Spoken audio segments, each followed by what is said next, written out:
जय हिंद दोस्तों, modern classes की यूट्यूब चैनल पर आपका स्वागत है। आज हम जो चैप्टर लेकर आए हैं वो है भारत का भौतिक स्वरूप यानी इंडियन ज्योग्राफी का अगला पार्ट। अब दोस्तों इसमें बात करने जा रहे हैं पहले प्रश्न की। पहला प्रश्न है, किस हिमालय चोटी को सागरमाथा कहते हैं? तो दोस्तों नंगा पर्वत, धौलागिरी, माउंट एवरेस्ट या कंचनजंगा? इसका आंसर हो जाएगा सी यानी माउंट एवरेस्ट। माउंट एवरेस्ट को हम सागरमाथा भी कहते हैं। यही माउंट एवरेस्ट है जो विश्व की सबसे ऊंची चोटी है, एशिया की सबसे ऊंची चोटी है तथा नेपाल की सबसे ऊंची चोटी है। ठीक है, अब बात करते हैं दूसरे प्रश्न की। दूसरा प्रश्न है, एडमंड हिलेरी तथा तेनजिंग नोर्गे द्वारा विश्व की सर्वोच्च पर्वत चोटी माउंट एवरेस्ट पर सबसे पहले किस वर्ष विजय प्राप्त की गई? 1898, 1953, 1957 या 1969 में? तो दोस्तों इसका आंसर हो जाएगा 1953 में।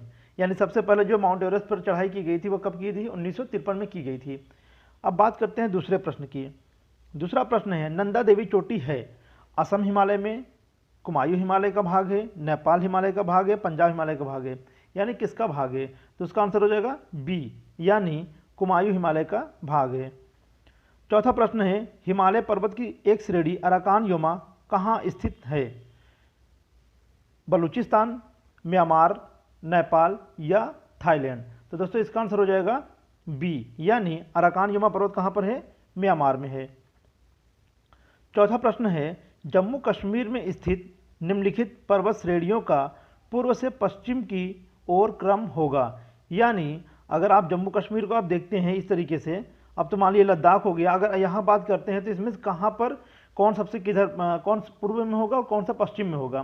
तो दोस्तों इसमें ध्यान दीजिएगा, जैसे कराकोरम पर्वत श्रेणी है, कराकोरम पर्वत श्रेणी हो जाएगा, उसके बाद हो जाएगा उसके बाद फिर क्या हो जाएगा? लद्दाख श्रेणी, फिर पीर पंजाल श्रेणी हो जाएगा, उसके बाद हो जाएगा जास्कर हो जाएगा, फिर पीर पंजाल हो जाएगा। इसका मतलब इसमें जो आंसर हो जाएगा वो हो जाएगा सी। ठीक है, छठा प्रश्न है, भारत की सर्वोच्च पर्वत श्रेणी कौन सी है? गाडविन आस्टीन, कंचनजंगा, नंदा देवी या माउंट एवरेस्ट? तो दोस्तों इसका जो आंसर हो जाएगा, भारत की पूछ रहा है तो भारत की सबसे ऊंची चोटी हो जाती है गाडविन आस्टीन। सातवां प्रश्न है, कुल्लू घाटी निम्नलिखित पर्वत श्रेणियों के बीच अवस्थित है? अब कुल्लू घाटी किन दो पर्वतों के बीच में अवस्थित है? धौलाधर तथा पीर पंजाल के बीच में, रणज्योति तथा नागटिब्बा के बीच में, लद्दाख तथा पीर पंजाल के मध्य हिमालय तथा शिवालिक के बीच? तो दोस्तों याद रखिएगा, जो कुल्लू घाटी है वो धौलाधर तथा पीर पंजाल के बीच में स्थित है, यानी आंसर हो जाएगा ए। आठवां प्रश्न है, उत्तराखंड का सबसे ऊंचा पर्वत शिखर है? उत्तराखंड का सबसे ऊंचा पर्वत शिखर कौन सा है? बद्रीनाथ, केदारनाथ, कामेट या नंदा देवी? तो दोस्तों इसका आंसर हो जाएगा डी यानी नंदा देवी, इसका आंसर हो जाएगा। नौवां प्रश्न है, शिवालिक श्रेणी का निर्माण कब हुआ था? शिवालिक पर्वत श्रेणी का निर्माण इयोजोइक काल में या पैलेजोइक काल में या मेसोजोइक में या सोनोजोइक? तो दोस्तों इसका आंसर हो जाएगा डी यानी सेनेजोइक काल में हुआ था। 10वां प्रश्न है, हिमालय का दूसरा सबसे ऊंचा पर्वत शिखर कंचनजंगा भारत के किस राज्य में स्थित है? असम, उत्तराखंड, सिक्किम या हिमाचल प्रदेश? तो दोस्तों जो कंचनजंगा है वो भारत के राज्य सिक्किम में स्थित है। यह भारतीय स्थल की सबसे ऊंची चोटी थी, लेकिन जब से लद्दाख और जम्मू कश्मीर एक नए राज्य बने हैं, केंद्र शासित प्रदेश बने हैं, तब से ये भारत का दूसरी सबसे ऊंची चोटी हो गई है। इसकी टोटल ऊंचाई है 8,558 मीटर। ठीक है, अब बात करते हैं 11वें प्रश्न की। निम्नलिखित में से सबसे प्राचीन पर्वत श्रेणी कौन सी है? हिमालय, अरावली, विंध्य या सतपुड़ा पर्वत श्रेणी? इसका आंसर हो जाएगा बी यानी अरावली पर्वत श्रेणी। 12वां होगा, भारत में निम्नलिखित में से कौन सी पर्वत श्रेणी केवल एक राज्य में फैली हुई है? अरावली, सतपुड़ा, अजंता या सह्याद्री पर्वतमाला? तो दोस्तों केवल एक राज्य में जो फैली हुई है वो है अजंता, सी। 13वां प्रश्न है, भारत में सबसे प्राचीन वलित पर्वतमाला कौन सी है? सबसे प्राचीन वलित पर्वतमाला की बात कर रहा है तो इसमें कौन सा हो जाएगा? ए विंध्याचल, बी सतपुड़ा, सी अरावली या डी नीलगिरी? इसमें आंसर हो जाएगा सी यानी अरावली पर्वतमाला। 14वां प्रश्न है, अरावली पर्वत का सर्वोच्च शिखर क्या कहलाता है? अरावली पर्वत की जो सबसे ऊंची चोटी है उसे हम क्या बोलते हैं? गुरु शिखर, शेर, दोदाबेट्टा या अमरकंटक? तो इसका आंसर हो जाएगा ए यानी गुरु शिखर अरावली की सबसे ऊंची चोटी है। 15वां प्रश्न है, पश्चिमी घाट क्या है? एक अवशिष्ट पर्वत, एक मोड़दार पर्वत, एक भ्रंश कगार, एक ज्वालामुखी पर्वत। तो दोस्तों याद रखिएगा, जो पश्चिमी घाट है आपने देखा होगा, ये है पश्चिमी घाट। तो ये क्या है, एक भ्रंश कगार है, मतलब ये क्या होता है, यहाँ पर ढलान टाइप का एक भ्रंश टाइप का ये आकार आकृति बनी हुई है, इसीलिए इसे भ्रंश कगार के नाम से भी जाना जाता है। और इसी पश्चिमी घाट को सह्याद्री पर्वतमाला के नाम से भी जाना जाता है। दोस्तों याद रखिएगा, जैव विविधता की दृष्टि से सबसे अधिक जैव विविधता कहाँ पाई जाती है, इसी पश्चिमी घाट में, ये वाला इलाके में जो है सबसे अधिक जैव विविधता पाई जाती है। 16वां प्रश्न है, निम्नलिखित में से किस पर्वतमाला को सह्याद्री के नाम से जाना जाता है? सतपुड़ा पर्वतमाला, पश्चिमी घाट, पूर्वी घाट या अरावली? तो दोस्तों इसका आंसर हो जाएगा बी, पश्चिमी घाट को ही सह्याद्री पर्वतमाला के नाम से जाना जाता है। और दोस्तों याद रखिएगा, यह भारत की दूसरी सबसे लंबी पर्वतमाला है, जिसकी कुल लंबाई है 1600 किलोमीटर। इस पर्वतमाला की सबसे लंबाई कितनी है, 1600 किलोमीटर है। यह भारत की दूसरी सबसे लंबी पर्वतमाला भी है। ठीक है। 17वां प्रश्न है, प्रायद्वीपीय भारत में उच्चतम पर्वत चोटी है? अनाईमुड़ी, दोदा बेट्टा, महेंद्रगिरी या नीलगिरी? तो इसमें जो आंसर हो जाएगा वो हो जाएगा आपका अनाईमुड़ी। ये प्रायद्वीपीय भारत, यानी कि आप ऐसे अगर देखा जाए तो प्रायद्वीपीय भारत या दक्षिण भारत की सबसे ऊंची चोटी हो जाएगी आपकी, क्या हो जाएगी, अनाईमुड़ी। ठीक है। अब बात करते हैं दोस्तों 18वें प्रश्न की। पूर्वी घाट एवं पश्चिमी घाट पर्वत श्रेणियों का सम्मिलन स्थल है, कहाँ पर है? पालनी की पहाड़ी, नीलगिरी की पहाड़ी, अन्नामलाई की पहाड़ी या शेवराय की पहाड़ी? तो दोस्तों यहाँ पर आंसर हो जाएगा नीलगिरी की पहाड़ी, यानी नीलगिरी की जो पहाड़ी है वो पूर्वी घाट और पश्चिमी घाट दोनों के मिलाने वाली, यानी आप देखिए ये क्या है, पूर्वी घाट हो गया, और ये क्या है, पश्चिमी घाट हो गई। यानी पश्चिमी घाट और पूर्वी घाट दोनों के मिलाने ये यहाँ पर एक पहाड़ी है जिसे हम बोलते हैं नीलगिरी की पहाड़ी। तो यानी इसका आंसर क्या हो जाएगा, बी, नीलगिरी की पहाड़ी। अब बात करते हैं 19वें प्रश्न की। 19वां प्रश्न है, भारत के सबसे दक्षिणी भाग में स्थित पहाड़ियां निम्न में से कौन सी है? अब देखिए दोस्तों, यहाँ पर बात कर रहा है कि सबसे दक्षिण में स्थित जो पहाड़ी है भारत की वो कौन सी है। तो यहाँ पर नीलगिरी की पहाड़ी, कार्डेमम की पहाड़ी, पालनी की पहाड़ी या डी, अन्नामलाई पहाड़ी? इसमें आंसर हो जाएगा बी, यानी कार्डेमम की पहाड़ी जो है सबसे दक्षिण में स्थित है। 20वां प्रश्न है, पूर्वी घाट पर्वत श्रेणी का सर्वोच्च शिखर है? तो पूर्वी घाट की सबसे ऊंची चोटी कौन सी हो जाएगी? यहाँ पर हो जाएगा आपका महेंद्रगिरी। महेंद्रगिरी की अगर ऊंचाई की बात करेंगे तो कितनी है, 1501 मीटर, ये महेंद्रगिरी की ऊंचाई है। अब बात करते हैं 20वें प्रश्न की। भारत की उत्तरी सीमा पर स्थित पर्वत है अरावली, हिमालय, नीलगिरी या मैकाले? तो दोस्तों कौन सी उत्तरी सबसे उत्तर में स्थित है, अब उसका नाम क्या है, हिमालय। आंसर हो जाएगा बी।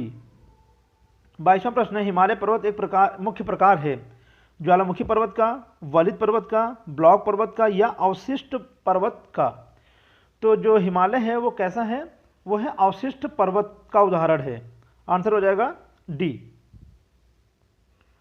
23वां प्रश्न है, भारत में सबसे ऊंची पर्वत चोटी कौन सी है? भारत की बात कर रहा है तो गाडविन आस्टीन, कामेट, नंदा देवी या नंदा कोट? इसमें आंसर हो जाएगा ए, यानी गाडविन आस्टीन, जिसकी ऊंचाई है 8611 मीटर।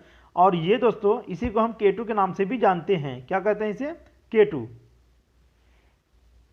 अब बात करते हैं 23वें प्रश्न की। 23वां प्रश्न है, भारत में हिमालय की सर्वोच्च पर्वत चोटी कौन सी है? अब यहाँ पर बात कर रहा है कि भारत में, यानी हिमालय की वह चोटी जो भारत में है वो सबसे ऊंची चोटी कौन सी है? नंदा देवी, नंगा पर्वत, कंचनजंगा या धौलागिरी? तो यहाँ पर जो आंसर हो जाएगा वो हो जाएगा सी, यानी कंचनजंगा। 25वां प्रश्न है, भारत की कौन सी पर्वत श्रेणी नवीनतम है? तो सबसे नवीनतम पर्वत श्रेणी कौन सी है?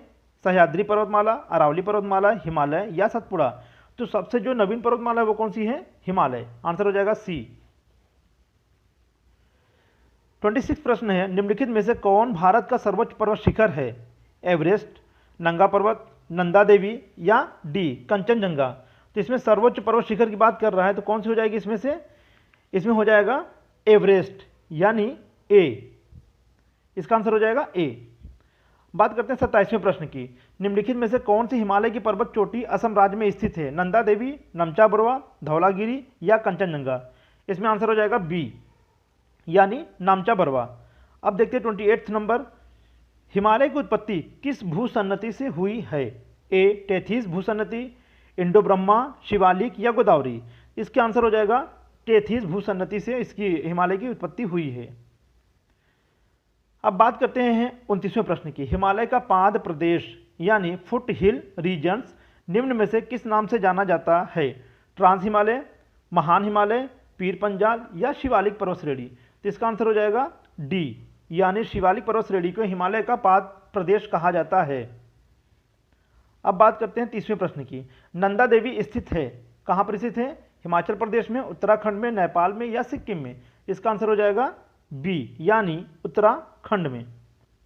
31 है, बद्रीनाथ अवस्थित है कुमायूं हिमालय में, मध्य हिमालय में, हिमाद्री में या ट्रांस हिमालय में। तो बद्रीनाथ है कुमायूं हिमालय में। अब बात करते हैं 32वें प्रश्न की, 32वें प्रश्न की। अब यहाँ मिलान करना है दोस्तों, ध्यान दीजिएगा। यानी पंजाब हिमालय के विस्तार कहाँ से कहाँ तक है? पंजाब का है सिंधु से सतलज तक, यानी पंजाब हिमालय की देखिए है सिंधु से सतलज के मध्य। कुमायूं हिमालय के विस्तार कहाँ तक है? सतलज से काली नदी तक। तो यहाँ पर देखिए सतलज किस से काली कहाँ तक दिया है? ये दिया हुआ है, ठीक है ना। अब नेपाल हिमालय के विस्तार कहाँ तक है? तो काली से तिस्ता नदी तक, यानी सी का हो जाएगा 4। और असम हिमालय कहाँ से? तिस्ता से दिहांग नदी तक, यानी इसका हो जाएगा 2। अब ए का 3, बी का 1, ए का 3 बी का 1 कौन सा हो जाएगा इसमें? यानी इसमें आंसर जो हो जाएगा वो हो जाएगा ए। अब बात करते हैं 33वें प्रश्न की। हिमालय में हिम रेखा निम्न के बीच होती है। तो हिमालय में जो हिम रेखा होती है वो किसके बीच होती है? 5400 से 600 मीटर पूर्व में, या 4000 से 5800 मीटर पश्चिम में, या 4500 से 6000 मीटर पूर्व में, या 4500 से 6000 मीटर पश्चिम में। इसका आंसर हो जाएगा डी, यानी 4500 से 6000 मीटर पश्चिम में।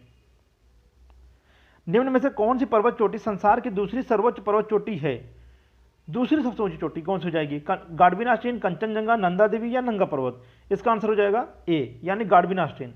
अगर ये दूसरी सबसे ऊंची चोटी है तो विश्व की, और तो पहली कौन सी हो जाएगी? तो पहली हो जाएगी माउंट एवरेस्ट, जिसकी ऊंचाई है 8850 मीटर। 35 है, कराकोरम पर्वत श्रेणी का पूर्व नाम क्या है? तो कराकोरम पर्वत श्रेणी का पूर्व नाम क्या है? K2, कृष्णागिरी, सागरमाथा या राकापोशी। तो कराकोरम का प्राचीन नाम है कृष्णागिरी। अब बात करते हैं 36 प्रश्न की।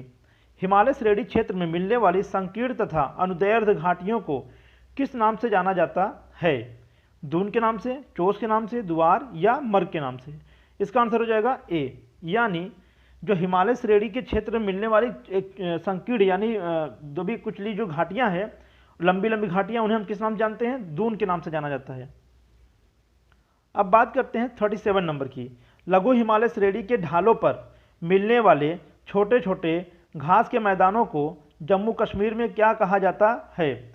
मर्ग कहा जाता है, बुग्याल या प्यार या दुआर। तो यहाँ पर क्या कहा जाता है? मर्ग कहा जाता है। जो छोटी छोटी घास होती है उसे हम क्या बोलते हैं? जम्मू कश्मीर में मर्ग कहते हैं। अब बात करते हैं 38वें प्रश्न की। 38वां प्रश्न है, लघु हिमालय श्रेणी के ढालों पर मिलने वाले छोटे छोटे घास के मैदानों को उत्तराखंड में किस नाम से जाना जाता है? दून के नाम से, मर्ग, चोस, बुग्याल या प्यार। तो इसका आंसर हो जाएगा डी, यानी बुग्याल या प्यार के नाम से जाना जाता है। 39 है, सतलज एवं काली नदियों के बीच हिमालय का कौन सा प्रादेशिक विभाग स्थित है? सतलज एवं काली नदियों के बीच कौन सा है? यानी उसके बोलते हैं हम कुमायूं हिमालय। आंसर हो जाएगा यहाँ पर बी, यानी कुमायूं हिमालय है। अब दोस्तों ये हमारे इस चैप्टर का आखिरी प्रश्न है, यानी अंतिम प्रश्न। अब बात करते हैं इसकी, यानी काली एवं तिस्ता नदियों के बीच हिमालय का कौन सा प्रादेशिक विभाग स्थित है? पंजाब, नेपाल, असम या कुमायूं। तो इसका आंसर हो जाएगा बी, यानी नेपाल हिमालय। दोस्तों ये रहा आज का हमारा 40 महत्वपूर्ण प्रश्नोत्तरी। अब मिलते हैं अगले वीडियो में, तब तक के लिए जय हिंद, जय भारत।